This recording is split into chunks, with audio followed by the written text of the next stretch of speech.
அடுத்து பாத்தீங்க அப்படின்னா ஆடியன்ஸ் சாய்ஸ், அதாவது ஆடியன்ஸ் வந்து யாராவது ஆடலாம் பாடலாம். அங்க இருந்தே பண்ணக்கூடாது, மேடைக்கு வந்து என் கூட சேர்ந்து அதை பண்ணணும்.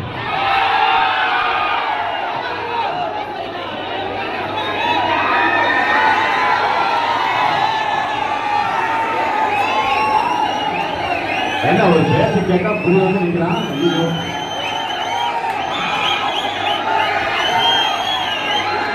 பாட்டுதான் சொல்றான்.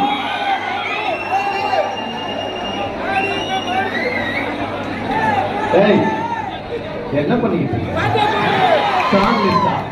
ஒரு சும்மா சரி நீ சாங் ரெடி பண்ணி அது கூட நான் இங்க பாட்டு பண்ணிட்டு வரேன். யார் நல்லா பாடுவா? கேர்ள்ஸ் பாய்ஸ் பாடுவீங்களா? ஆமா பேசுறது வராதா?